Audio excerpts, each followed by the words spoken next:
Shall I start? Shall we? Yeah. I'll do a little. Got to psych myself up. Got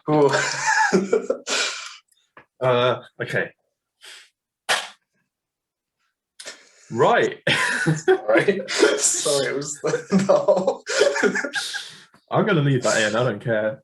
This is my psych up routine to get into the.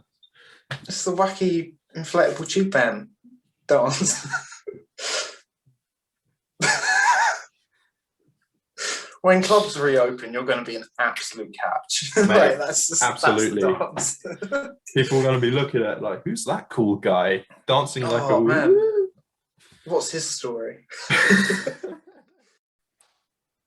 Right, welcome back to the Homegrown Music Podcast. I think we're on episode 16 now because I got it wrong last time. Editing the last one, I say it's 16, but it's not actually, and I had to do some footnotes. I thought you just uploaded 16. Did you not? No, it was 15. Maybe I misread it then. I got it wrong. It was 15. Oh, okay. So we are then actually on 16. 16. Yeah. This time around. That's the one. Jack, how are you today on this fine morning? I'm all right actually today. I slept well last night, which is weird for me because I don't sleep well. So I had a good night's sleep, which is good. Decent. Yeah. Fair enough. I've been realizing that caffeine is not helpful after a certain point in the day, because then I just won't be able to sleep. I had that not last night, the night before. I had a cup of tea like around 5 or something, and then I just couldn't sleep at night. Yeah, don't do that. Yeah. It's not conducive to sleep. Caffeine. No. I've been going on little runs as well to try and exercise, because lockdown has made me lazy. But I mean, yeah, when I'm you and me both.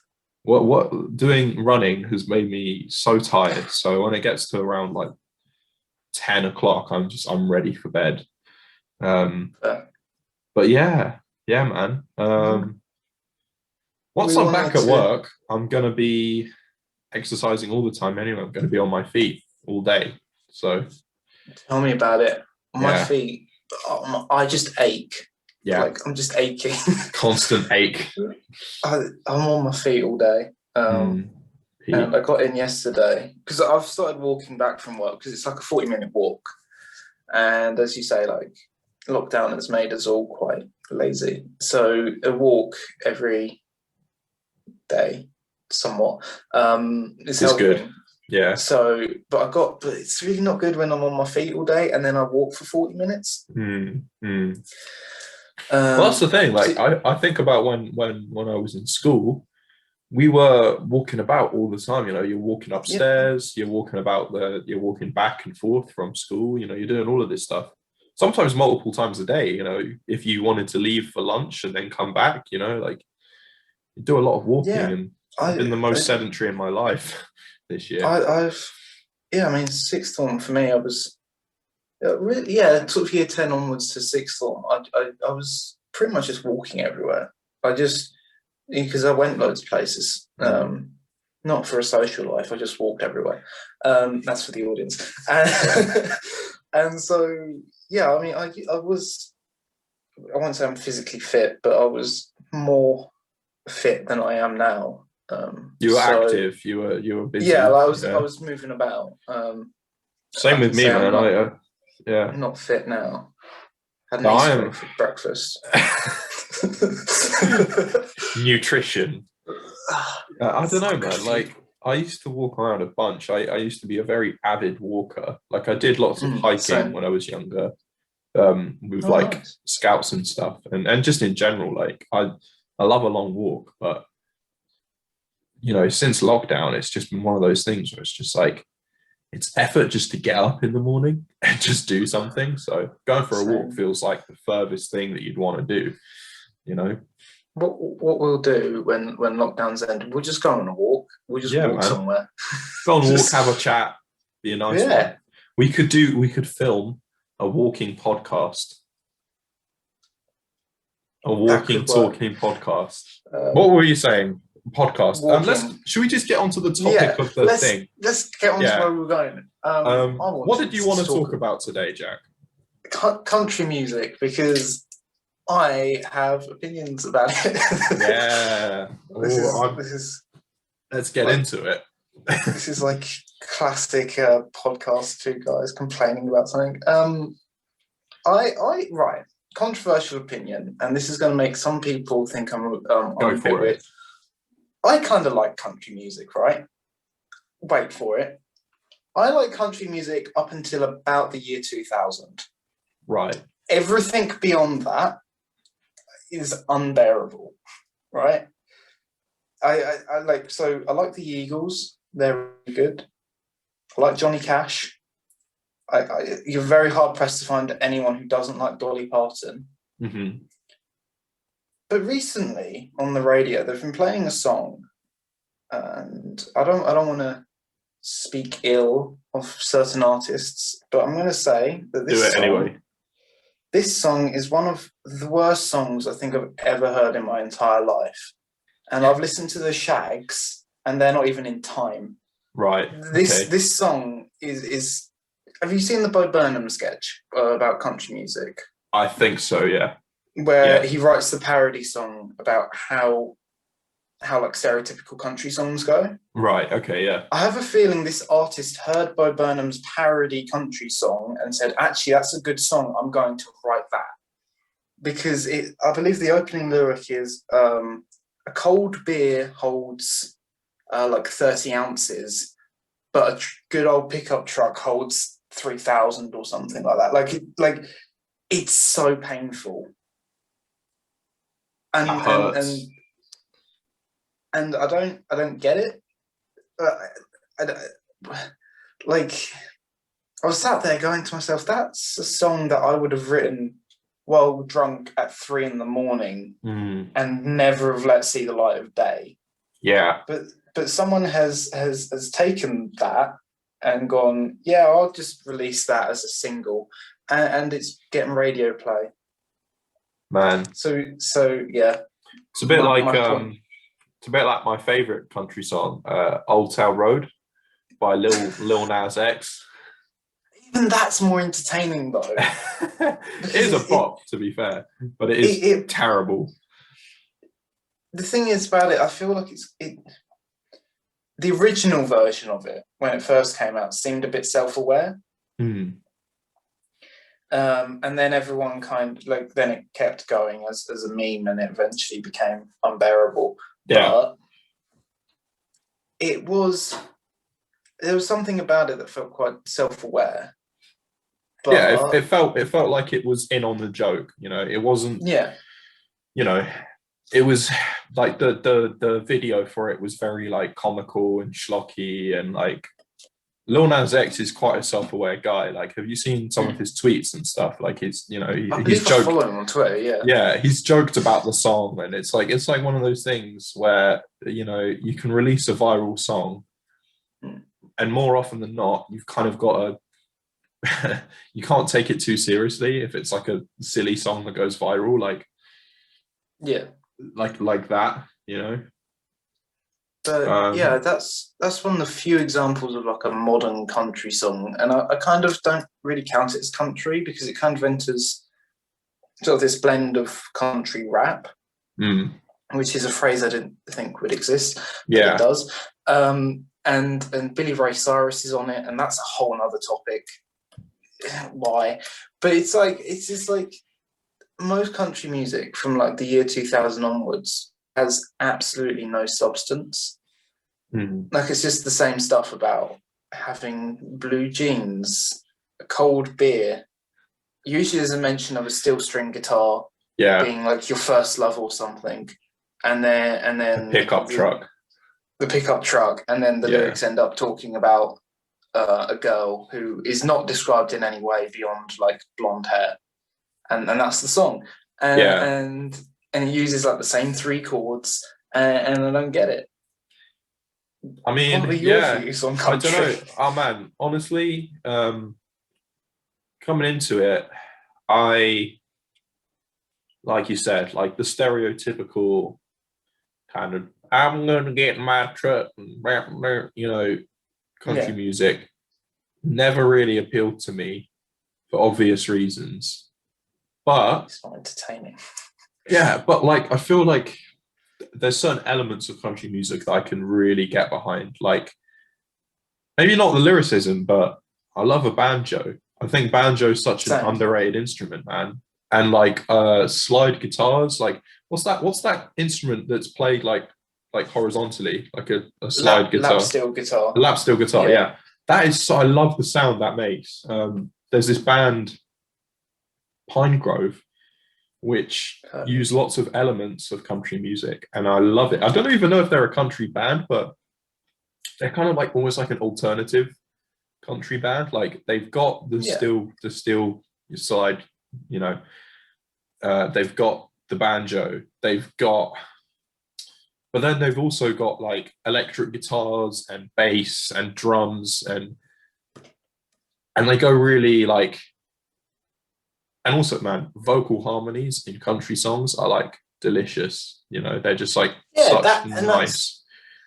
that's what I mean. Like you look at older country, and if we're talking about vocal harmony, particularly something like a band like the Eagles, is that their sound so tight for a genre that most people consider to be trash. There's some really great elements in there, as we say, like the banjo and slide guitars and stuff. But it's like at the same time, like that's stuff that people like us are going to pick up on, like people with more of a musical ear. But people who don't particularly listen out for a banjo being hidden in the mix on the left channel or whatever are going to hear the lyrics, and the lyrics are absolute trash. Yeah. And Yeah, man. And you can like put some nice harmonies on lyrics, but at the end of the day, if the subject matter is like not good, interesting, yeah. yeah, This like is who's no. man, I think you'd really like Pine Grove, man. I could talk about them for days. They released this I think you mentioned them before. I shall I've write mentioned them I must down. have mentioned them before because I love them. It's so different to anything else that I listen to, man. It's like it's such a it's such a like left field like thing, because I listen to a lot of music. You know, I listen to like hardcore, I listen to metalcore, I listen to I listen to rap, I listen to hip hop, but then for some reason there's just this like one kind of slightly country band that I just love, and it's Yeah, simply because they make beautiful music. I think people get bogged down in genre a lot and what their favorite genre is, and it can be really limiting to what you can actually explore. Like I've known a few metalheads in my time who it's like they're very unwilling to explore outside of a certain box, yeah, or people who think there's only one type of real music, people who dismiss rap music as not real music, and people who yeah. and I think it's I, very limiting. I mean, I don't. I think I've heard you guys in half eyes half shut mention this before about genre. It's very hard to classify genre, and as we say, I think it's a bit weird if people only listen to one genre. But yeah, I think. Oh, is it delaying again? A little bit, but it's kind of coming back now. Are you all good? Yeah. Yeah. Yeah. Okay. We're cool. Yeah, I think it's weird limiting people down to a genre, but I think the problem with the difference between like rap is people who say they don't like rap don't listen to a lot of rap, because Yeah. rap can go from like 90s gangster rap and to stuff like Hip-hop Vanilla and Ice yeah, and high hip hop and into like more modern forms. like And trap. yeah, I don't like trap music Well, I think but you need to listen to some artists because there's yeah, some that are but good. it's still looking at the fact that it comes from a background of many different genres, and there's a lot, as we say, like Old Town Road is sort of an accumulation of this rap and country style. I have a feeling beyond Old Town Road, country doesn't really go outside of the genre that country is. It's got its influences of like blues and rock and roll and stuff, but it doesn't really. I don't know. It's very clear when you're listening to a country song. Is kind of my point. I get what you're saying. Yeah, I get where you're coming from. There's not much experimentation. No. I mean, like I went to. So me and my family go to this festival in I think it's near Hatfield or something, called Folk by the Oak. Like every year. I don't think it's on this year because of COVID, but we go there every year. It's like a day festival. And people like Kate Rusby and Seth Lakeman, and it's like a folk festival. I think I've mentioned it before. I've mentioned it on the pod before. Yeah. But I saw this band there once, right, on the small stage, which were like a folk country kind of bluesy group, and I was really interested because everyone else there was like there was no sort of percussion. Maybe the most percussion that was there was maybe like a tambourine or like a some like a budrain, the Irish hand drum thing, and they play it like that. Anyway, like there's kind of very traditional, old-fashioned folk instruments, But then I rock up to this little stage, and they're with like a full-on drum kit, and it's like they're playing these country songs, but with a nice 4/4 rock beat, and it really kind of it was like country folky stuff because there was fiddle and there was like banjo as well, so it was kind of a really nice blend. And I think that's what we appreciate as musicians. Like you were saying, in a lot of country stuff it's very contained within a certain typeset, but this was so there were no rules really. You could identify it as being folky and somewhat like country music, but it wasn't tied down to any particular genre. It was just good music. I think I mean, my problem isn't so much because now I'm thinking about it. They like pop country is kind of the main one I'm on about, where it's like you only play like I don't know, my guitar's straight to hand, so I'll pick up the ukulele, where it's like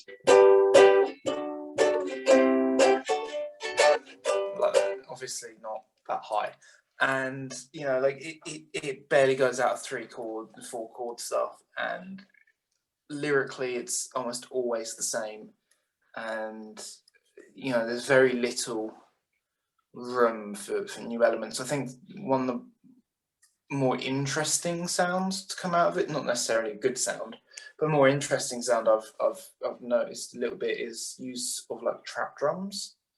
So it'll be like your generic country song where like really basic chords and stuff, but the drum beat has been replaced with that very classical like snare heavy clap trap sound. Yeah, and it didn't sound great. I'm not gonna lie to you, it didn't sound good, but it was at least trying something, I guess. It was outside of the box a little bit. Yeah, it wasn't a good outside of the box, but it was outside of the box. I think I don't know, I love it when like if it works it's good. Like there's like really good examples of where genre like blending and merging has worked really well, like fusion. Like I'm thinking about what are they called, Afro Celt sound system. Like it's African folk, Celtic folk, right. And then the sound system bit refers to the electronic element. So they have like a DJ, but they also have like African folk instruments and Celtic folk instruments to create this weird like electronic but acoustic, but like mixed together. It sounds, they pulled it off like really well, and they're like one of the most well-known ones for doing it. But I mean famously Lil Peep and people like XXX Tentacion and Juice WRLD and those kind of SoundCloud rapper type people were kind of famous for mixing, you know, and sampling actually a lot of really famous like emo songs, and making like emo trap, as it were, and basically like making emo a mainstream thing, which, you know, you can argue for whether that's good or bad, but I'm not going to be one of those gatekeepers who, because I love Lil Peep, man. He's like one of my favorite rappers, but yeah, I can't remember what point I was trying to make. It's all right. You ever do that where you just go off on one and then you're like, it's pretty much how I make it the way through these podcasts. Is I start saying something and then I forget what I'm saying. So I'm so bad at this. Is why I could never do like English lit that well. Is because I start an argument and then I just kind of meander and I never find the end goal. Every essay I've ever written, mate, I would much rather write a creative thing that just meanders and like a flow of conscious thing, rather than have to like, you know. But I'm very bad at just like organizing an argument in my brain or like a point of anything. We haven't spoken much in person, but just wait until we're like sat down, like actually having a conversation, because I will, like, I won't ever say anything proper. I just say words and hope they come out in sentences. It seems to work, man, because I get where you're coming from most of the time. I think it's just some days, man, my brain just doesn't work the way I want it to. You know? I find my brain goes too quick sometimes, and like my brain's making a point, but I'm not saying it quick enough, and then I've forgotten the point that I'm trying to make as I'm saying it. So, that happens to me all the time. That's just what happened just then. Like I started something and I was like, what was I even talking about again? I'm somehow talking about Lil Peep. But anyway, we were talking about like mixing genres and when it's successful or not, and country music and that sort of thing. And I think it has its merits, you know. Yeah, and I think you know, there's a place for mixing country music in with stuff, because it is quite where rock is, it kind of encompasses most genres and most countries. The music style is very much American. Like, I mean, you get English country music, but that kind of borders along like folk and stuff. There's a guy in local to me. I'm not going to say his name, but he's actually doing quite well as like a British country artist. But the thing with British artists, right, is they all sing with American accents. Yeah. So what really is British country if not just like a derivative or an emulation of the American style? Because if you're going to sing in like an American accent, not that I'm knocking that, because everyone does it just sounds better. Like, we've grown up with Hollywood, like, and American accents, like that's what appeals to people now, like, you know. But for some reason, you know, it's like everyone does it. It's normal.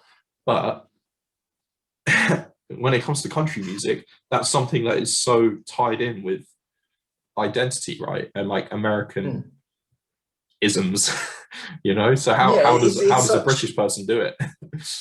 It's so much of an American thing that I don't know if there's a way to make it less American. If you get what I mean, it's like it's so. Whereas with stuff like folk, you know, you can go into sort of British folk, American folk. You can go into. I mean, most countries have a form of folk music because it's just, you know, a couple of people sat around with instruments, you know, and building off of that.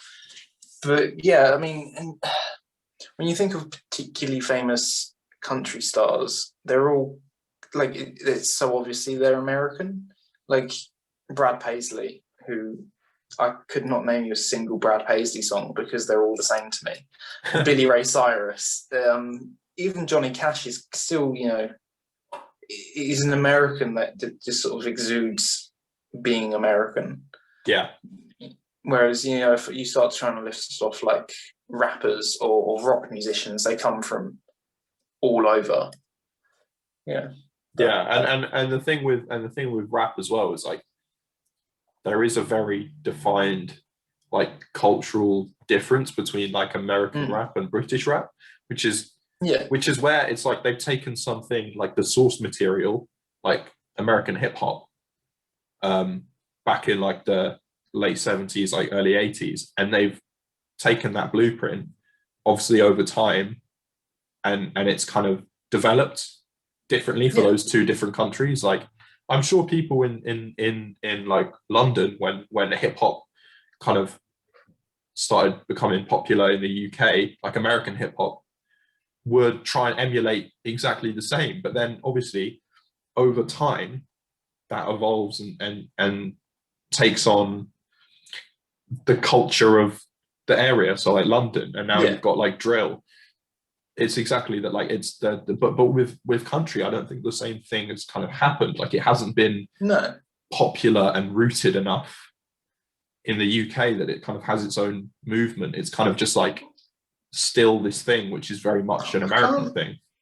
I can't think of a genre besides rap that has two or more really very definitive. Because you got British punk and American punk. I feel like two very different sides of a coin. Yeah.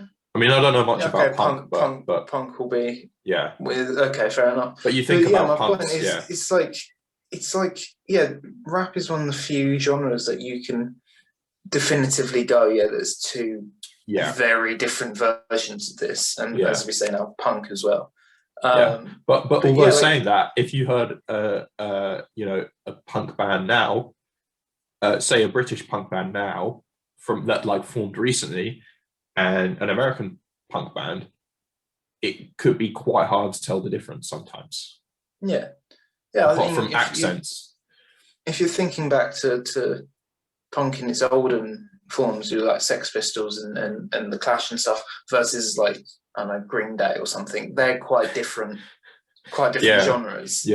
But now it seems punk sort of is moving on to more like Green Day sound, which isn't a bad sound. Like pop punk. I feel like pop punk's kind of almost, it's a bit of a dead genre at the minute. I think very much like, a few years ago, like at the height of like the whole Warped tour scene, like all those kind of metalcore-y, like screamo pop punk kind of bands were, some of them I like, when I found out they were from the UK, I was like, really? Like you'd never know, because they all sound the same.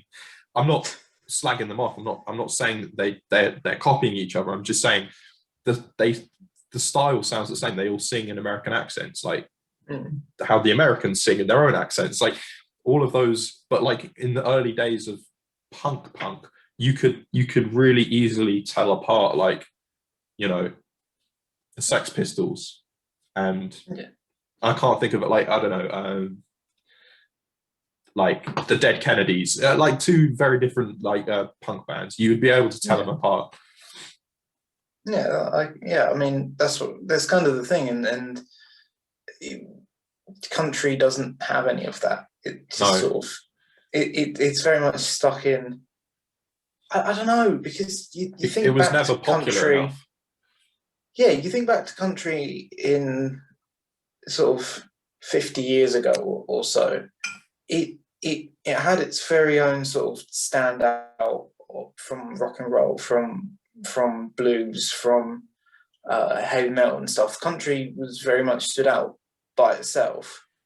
And I think now it's kind of at a point where it just sort of, it has such a more, it still has a distinct sound, but it's not as good of a distinct sound. Like it went sort of into the pop realm and it sort of died there. And it's very much not Johnny Cash anymore. It's very much not.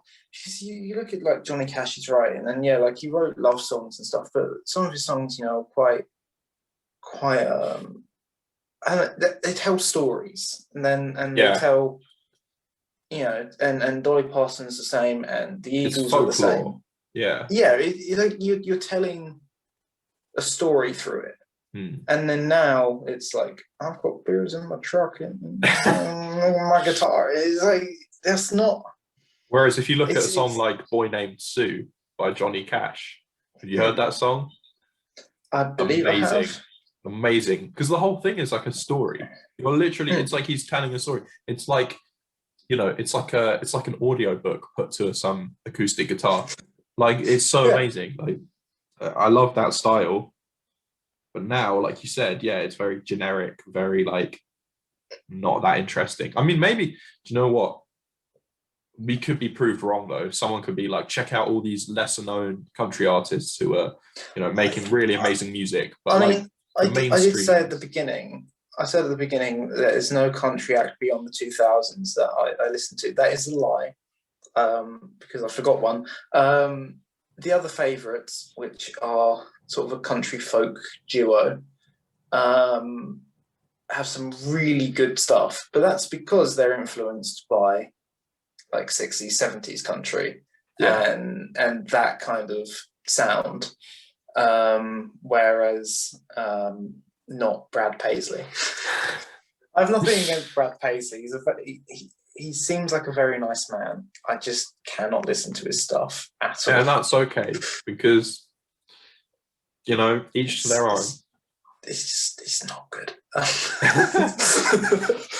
Oh man. Yeah, that's my point. Don't hold me as a point. I don't actually fully know what I'm talking about half the time. So I think as you say, we can be proven wrong. That's a very important disclaimer to every single one of these podcasts is we are no experts. We're just a couple of dudes having a chat about what we know what we know with our very with our. I mean, I don't think we're that limited in knowledge, but I mean, obviously we're more limited than some people, but it's just our 2 cents, isn't it? So don't take us too seriously. Yeah, don't take us too seriously, and don't get vexed if you're a country musician. Just keep doing what you're doing. Yeah, country is cool. That's the thing. I really, at the end of the day, I don't mind country music. I do quite like it. I have an issue with pop country and how it is currently. I just don't like the song that's currently on the radio. That's my main problem. I've just heard it like one too many times, and that's my whole point. It's like how we were having that conversation about that Jason Derulo and oh, that's gone now. They've stopped playing it on the radio. It made my day. Most of these songs have a month, or less than a month, like a couple of weeks cycle of just being on the radio non-stop. And then, although saying that, oh man, there was that one Halsey song, I spoke about it in the same episode. There was that one Halsey song, which was just on the radio. I genuinely think it was on the radio for about a month, like every day. They had Justin Bieber came out with a single sort of around the beginning of February. Yeah, around the beginning of February. Would not stop playing it.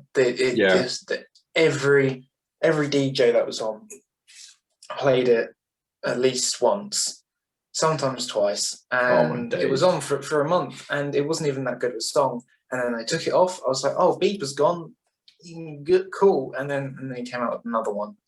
So I'm going to hear that for another month. Mate, it's non-stop, and that's the way it's heading, because it's not about quality anymore. It's about the speed of production. It's about how quickly can you get stuff out to feed the algorithm. Yeah, I mean, I'm sure Bieber spent a very long couple of minutes writing his work. Yeah, and I'm sure his producers spent a very long time actually. Like the thing is, I don't know how involved the producers. No, it's more the songwriting that I have an issue with. Well, he probably doesn't even write his songs. Do you know what I mean? Like he probably has songwriters.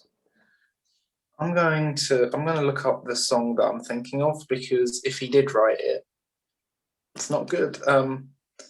Justin Bieber. I forget the name of that. Oh, I'm going to look up who wrote it. I think I just saw a Um, fox run past my window. Oh no, it it was a was written cat. by. So it was written by Bieber, someone called Michael Pollock, and Rule Cubina. I don't want to pronounce that wrong. Raoul, and produced by 3 separate people as well. That's the problem. I've figured out where it went. The thing is, it's like, yeah. Wait, hang on. 1, 2, 3, 4, 5, 6. There's 8 songwriters on it.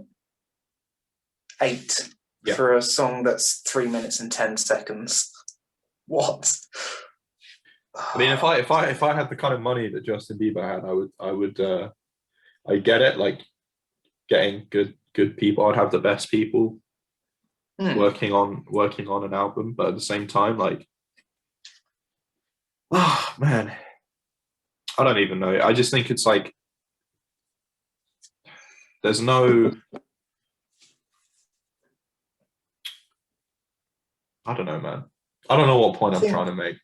I think the problem with a song like that, where there's 8 songwriters, which is a stupid amount of songwriters for anything, versus having one songwriter. I think you enter a realm where, and I was thinking about this the other day because I was walking home and I was thinking about the music that we're looking to release, and I thought to myself, the songs that I write have a very different, not style, but like I write in a different way than Lloyd writes, right?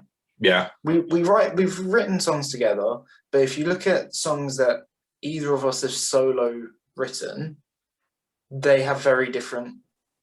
It's clear 2 different people have written it.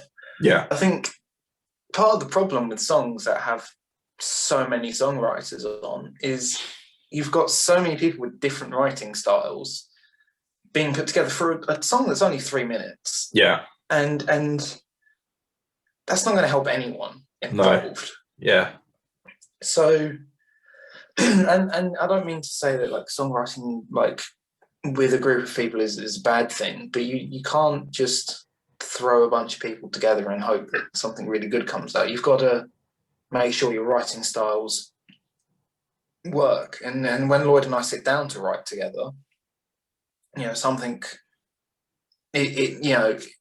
we don't. It's not clear to people have written it because it's not like we've written something that's completely different on the end of the scale.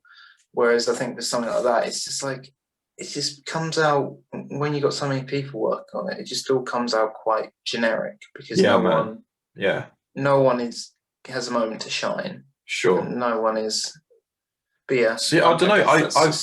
I think there's kind of like a limit, isn't there? Like to the amount of, because my ex-favorite band, Swimmers. I used to love them. I don't anymore. I boycotted them because their drummer is a criminal. Well, he's not a criminal, but he's well. I guess I mean if he was put before a court of law, maybe he would be. Basically, he's an asshole. You can do the research yourself. I'm not going to give it any airtime. But they had 2 songwriters who were brothers, and that's kind of the same situation that my band is in, where we've got 2 people who've got 2 different writing styles, 2 different singing styles as well. But I quite like that because it was like when you were listening to an album by this aforementioned band, I would really enjoy the like differences between the vocal styles. Like it was almost like a fresh, change up. It was like, oh, there's a different singer on this song. I really like how there's that contrast. There's this, and they were very different styles of singing. One was quite like breathy and quite like airy, and the other one was quite like choked up and like a quite punky delivery, like yelling and stuff, and really weird vocal styles. Both of them, they weren't amazing singers, but they were really good. They were enjoyable, at least. And I kind of feel like that can be really beneficial for a band. Is like having 2 different styles. Yeah, and that's my point. Isn't so much having different styles is bad, because, as I But say, having lots of songwriters is gonna lots of people on one song. It's not even. I don't know about the album yet because it hasn't been released, as far as I can tell. So I can't tell fully. But it's like, over an album, yeah, it's okay to to have different styles. I mean, our EP has a couple of different stuff going our into EP sounds like 5 different bands. I'm not gonna lie. There's a song on there that I noticed as I was recording. This is just a blues song. Like, this is just like, we're not a blues band. We don't write blues music. It just came out as a blues song. Well, in terms of the chord progression, and some of the guitar work, but yeah, I mean, but at the same time, you put so many people with different things on one, one song, it doesn't work. Doesn't translate well. That's something that's like, you take. I know it's cliche, but the Beatles, right? Mm. And a Beatles album is a really weird experience going through one, because particularly the later stuff where like all 4 of them are writing, you go through so many different styles, and particularly like Lennon and McCartney, who not only have their own distinctive styles, but then also go out of their own style. Yeah. And then Harrison and Ringo also have their own thing going on. You create this really diverse album, but it still all works together because of how it's produced and how you fit certain songs together. You don't put you don't put Revolution 9 on anything, but you don't put Revolution 9 next to Obla Di Obla Di. Don't do that.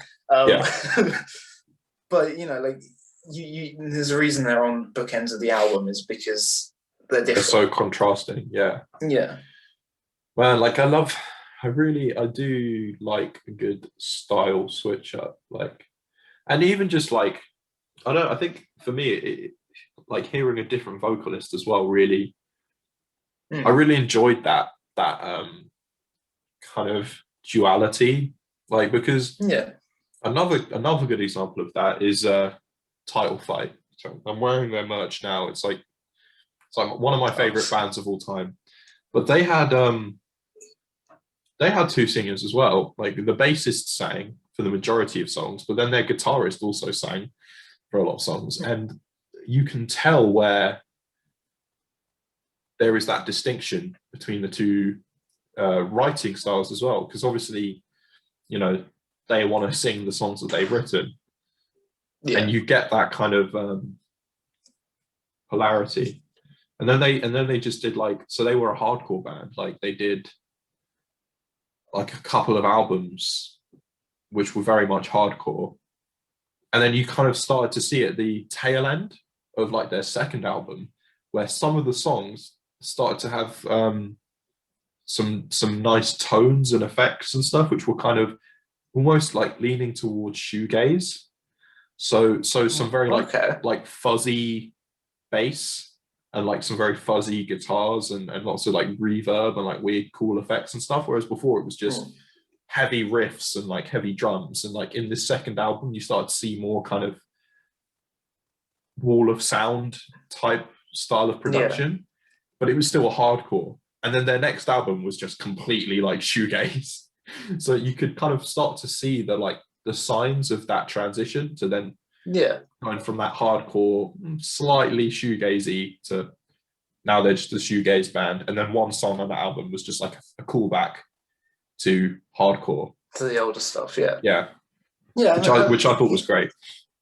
That's a cool way of going about it. And just to bring it back around to the original point, is country doesn't do any of this. It just sticks in itself. Even if you do look at Johnny Cash, I mean, he's a brilliant artist, but I don't think he would work now. I think he helped pioneer the genre, and then other people came in to perfect it, including himself in his late years. But you look at his early stuff, it is quite samey's the wrong word, but it's distinct as a style that he didn't go out too much. Sure. Until his later career when he did. yeah, there you go. That's Interesting. my takeaway. Yeah. Oh, that was a good little chat about country music there. We've covered all bases on that one. I don't really know. I don't have many more points to make. I just heard this song yesterday on the radio. It just triggered a thought. Yeah. It annoyed me so much. I was like, I need to talk about this. Get it off your chest. This is a safe space to talk about. Thank you. Country music and how it annoys me. Yeah. This is like therapy. This is like musician therapy. Yeah. There we go. Yeah. Whenever you hear a bad song, just come on the pod. They'll be every day, mate. Right. Thank you for watching. We've reached the end of the 16th episode of the Homegrown Music Podcast. It is the 16th this time. I'm right this time. Yep, we've checked it. Smashed it. Anyway, hope you enjoyed our chat about country music, and we'll see you next time. Bye. All right.